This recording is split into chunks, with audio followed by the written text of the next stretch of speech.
राधे राधे मित्रों। तो मित्रों, आप लोग राधा किशन के अपकमिंग एपिसोड में देखेंगे कि मित्रों, वीडियो शुरू करने से पहले अगर आप हमारे चैनल पर नए हैं और अगर अभी तक आप लोगों ने हमारे चैनल को सब्सक्राइब नहीं किया है तो चैनल को कर लीजिएगा सब्सक्राइब और बेल आइकन को ऑल पे करके प्रेस कर दीजिएगा, जिससे कि हमारी नई वीडियो का नोटिफिकेशन आपको मिल जाए।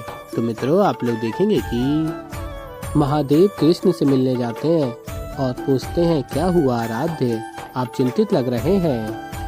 और फिर कृष्ण कहते हैं, चिंतित नहीं, बस आपकी ही प्रतीक्षा कर रहा था। मुझे विश्वास था कि आप मुझसे मिलने अवश्य आएंगे। और फिर महादेव कहते हैं, मैं कैसे नहीं आता आराध्य, मैं आपकी मनोस्थिति से भली भांति परिचित हूँ। मैं जानता हूँ कि इस समय आप उस वचन के विषय में सोच रहे हैं जो आपने इसी स्थान पर दिया था राधा को। और फिर स्मरण कर रहे होते हैं श्री कृष्ण। राधा कहती है, बहुत मनमानी की है ना तुमने, इस बार तुम्हें मेरी प्रत्येक बात माननी होगी। और कृष्ण ने वचन दिया होता है, वचन देता हूँ तुम्हारी हर बात मानूंगा और हर बात स्वीकार करूंगा। और फिर कृष्ण स्मरण करके कहते हैं, मैं बस राधा को प्रसन्न देखना चाहता हूँ आराध्य, उसकी कही हर एक बात में मानना चाहता हूँ। किंतु अब ऐसा लग रहा है कि जैसे हम कहीं ना कहीं नियति के विरुद्ध जा रहे हैं, और मैं नियति के विरुद्ध कैसे जा सकता हूँ। और फिर महादेव कहते हैं, तो इसका अर्थ ये है कि। और फिर तभी कृष्ण कहते हैं, मैं राधा को समझाने का हर एक प्रयास करूँगा, किंतु अंततः वही होगा जो राधा चाहेगी। और फिर महादेव कहते हैं, हाँ आराध्य, आपसे भला क्या छिपा है, अब तो भली भांति जानते हैं कि इस समय राधा आपके साथ है। वो राधा केवल आपकी सखी ही नहीं अपितु देवी राधा है, और वो आपकी नियति में लिखे लेख से भली भांति परिचित है। और कहते हैं, मुझे पूर्ण विश्वास है आराध्य, जो भी होगा शुभ ही होगा। और फिर मित्रों, आप लोग आगे देखेंगे कि कृष्ण देख रहे होते हैं कि क्या हो रहा है वृंदावन में। और फिर आगे आप लोग देखेंगे कि अष्ट सखियां कहती हैं, दाऊ। और फिर तभी नंद जी कहते हैं ऋषिवर से, ऋषिवर कोई शुभ मुहूर्त मिला। और फिर ऋषिवर बताते हैं, राधा कृष्ण की कुंडली का अध्ययन करके हमें ज्ञात हुआ है उनके विवाह का मुहूर्त तो कई वर्ष पहले ही बीत गया है। और बताते हैं, कृष्ण के बालपन में और उसके पश्चात उसके विवाह के लिए कोई भी शुभ तिथि नहीं है। ये सुनकर सभी चिंतित हो जाते हैं। और फिर मित्रों, आप लोग आगे देखेंगे कि यशोदा मैया कहती है, ये आप क्या कह रहे हैं ऋषिवर, मेरे कान्हा के विवाह की तिथि उसके बालपन के समय में ही थी, परंतु कान्हा का विवाह बालपन में कैसे हो सकता था। और फिर ऋषिवर बताते हैं, ये हम नहीं अपितु इनकी नियति कह रही है। और श्री कृष्ण देख रहे होते हैं सब कुछ। और नंद जी कहते हैं, ऋषिवर कोई तो मुहूर्त होगा ना, देखिए आप। और फिर यशोदा मैया कहती है, ऋषिवर राधा और कृष्ण एक दूसरे से बहुत प्रेम करते हैं, और उनके इसी प्रेम के गठबंधन के लिए कृपया एक उचित मुहूर्त ढूंढ निकालिए। और बलराम दाऊ भी कहते हैं, मैया सत्य कह रही है ऋषिवर, तनिक प्रयास करके देखिए, कोई तो मार्ग होगा, कोई तो मुहूर्त होगा। और फिर ऋषिवर कहते हैं, ठीक है, हम एक बार पुनः देखते हैं। और फिर मित्रों, आप लोग आगे देखेंगे कि ऋषिवर बताते हैं, एक मुहूर्त है। और ये सुनकर सभी प्रसन्न हो जाते हैं। और तभी बलराम दाऊ कहते हैं, कौन सा मुहूर्त है ऋषिवर। और फिर ऋषिवर बताते हैं, आने वाली पूर्णिमा की तिथि, ये मुहूर्त कुछ ही दिनों पश्चात है, किंतु ये तिथि विवाह के लिए सबसे योग्य मुहूर्त नहीं है, केवल एक ऐसी तिथि है जब विवाह संपन्न हो सकता है। और फिर यशोदा मैया कहती है, बस बस हमें ये तिथि स्वीकार्य है। और कहती है यशोदा मैया, ऋषिगण आप सबका बहुत बहुत धन्यवाद। बलराम सर्वप्रथम सभी ऋषिगणों का मुंह मीठा करवाओ। और फिर बलराम कहते हैं, जी मैया। और फिर मित्रों, आप लोग आगे देखेंगे, यशोदा मैया कहती हैं, कीर्तिदा बधाई हो।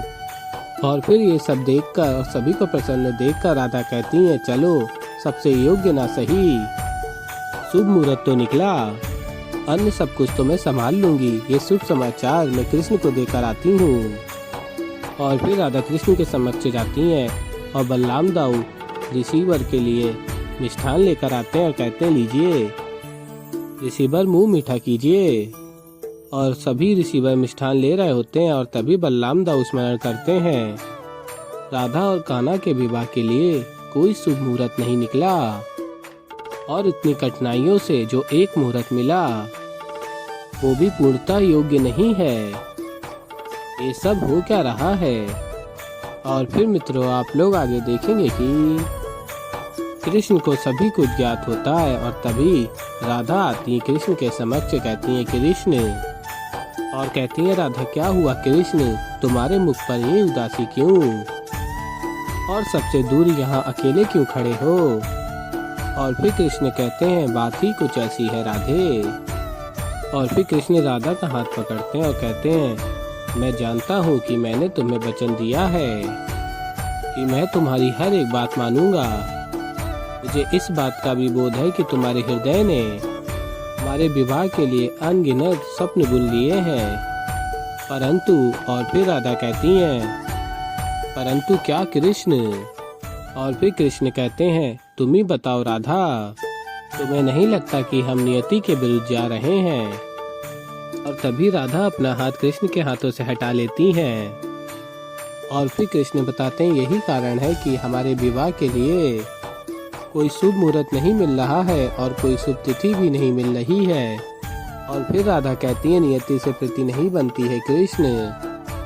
और कहती है आगे राधा यदि हमारा बिछोड़ नियति क्यों ना हो, मैं इस बार नियति से भी लड़ जाऊंगी और नहीं मानूंगी मैं यदि शुभ मुहूर्त कोई नहीं भी निकला तो भी हमारा विवाह होकर ही रहेगा। और फिर कृष्ण कहते हैं तुम ये बात जानती हो कि हम नियति के विरुद्ध जा रहे हैं, तब भी तुम आगे बढ़ रही हो। अब इसके आगे मैं और कुछ नहीं कहूँगा। और बताते हैं आगे कृष्ण ऋषियों ने जो तिथि निकाली है वो भी श्रेष्ठ तिथि नहीं है। और फिर कृष्ण कहते हैं आगे बस एक निवेदन है तुमसे, तुम एक बार पुनः विचार कर लो, तत्पश्चात जो भी तुम चाहोगी वही होगा। किंतु यदि हम नियति के विरुद्ध जाते हैं तो उसका परिणाम सामने अवश्य आएगा। और फिर कृष्ण वहाँ से चले जाते हैं। और फिर आगे आप लोग देखेंगे कि राधा कहती हैं इसका अर्थ है कि कृष्ण नहीं चाहता कि इस पूर्णिमा को हमारा विवाह हो। और फिर आगे आप लोग देखेंगे कि नंद जी और वृषभान जी राधा कृष्ण के विवाह के निमंत्रण पत्र पढ़ रहे होते हैं। और फिर वृषभान जी कहते हैं मित्र इतने कम समय में कितने सुंदर निमंत्रण पत्र बनकर आए हैं। और फिर नंद जी कहते हैं हाँ मित्र सत्य कहा। और कहते हैं आगे और विवाह में दिन ही कितने शेष रह गए हैं, हमें सभी कार्य अति शीघ्र संपन्न करने होंगे। और फिर वृषभान जी कहते हैं अवश्य। और कहते हैं अब देखो ना इस आयु में भी बच्चे हमें कितना दौड़ा रहे हैं। और कहते हैं आगे अब देखो बलराम को दौड़ाते हैं। कृष्ण कहते हैं क्या हुआ बाबा आपने मुझे बुलाया। और फिर नंद जी कहते हैं हाँ बलराम देखो ये दोनों तरफ से विवाह के निमंत्रण पत्र हैं और इनको बांटने का कार्य तुम्हारा है बलराम दाऊ। और फिर बलराम दाऊ कहते हैं आप निश्चिंत रहिए, मैं ये निमंत्रण पत्र सभी में उचित प्रकार से बंटवा दूंगा। और फिर बलराम को सभी निमंत्रण पत्र दे दिए जाते हैं। और फिर मित्रों आप लोग आगे देखेंगे कि वृषभान जी कहते हैं मित्र बरसाना के उजड़ जाने के पश्चात ऐसा लगा था कि पुनः हमारा घर कभी नहीं बसेगा, किंतु आपने हमें ऐसा एहसास होने ही नहीं दिया। और फिर तभी नंद जी कहते हैं कैसी बातें कर रहे हो मित्र। और फिर कहते हैं अब तो हम समधी बनने वाले हैं। और फिर नंद जी कहते हैं हाँ मित्र और कदाचित नारायण की यही इच्छा है। और कहते हैं हाथ जोड़ के नंद जी बस अब तो मेरी यही प्रार्थना है कि इस विवाह में कोई विघ्न न आए। और फिर मित्रों आप लोग आगे देखेंगे कि अगासुर कहता है तो ये है वो विष्णु मंदिर। और कहता है आगे अगासुर जगत के प्रिय नारायण तो ये है वो मंदिर। और कहता है जगत के प्रिय नारायण कल सवेरे वृंदावन के सभी वासी आपके दर्शन और आपके आशीर्वाद के लिए यहाँ आने को उत्सुक है। और उस राधा और कृष्ण का विवाह जो होने जा रहा है तो ऐसे ही मित्रों आगे और भी बहुत कुछ देखेंगे। तो अभी के लिए इस वीडियो में इतना ही। तो मित्रों अगर आप लोगों को हमारी वीडियो पसंद आई हो तो वीडियो को कर दीजिएगा लाइक, और अगर अभी तक आप लोगों ने हमारे चैनल को सब्सक्राइब नहीं किया है तो चैनल को कर लीजिएगा सब्सक्राइब, और बेल आइकन को ऑल पे करके प्रेस कर दीजिएगा, जिससे कि हमारी नई वीडियो का नोटिफिकेशन आपको मिल जाए। तो मित्रों मैं मिलता हूँ जल्दी आप लोगों को एक नई वीडियो के साथ, तब तक के लिए राधे राधे।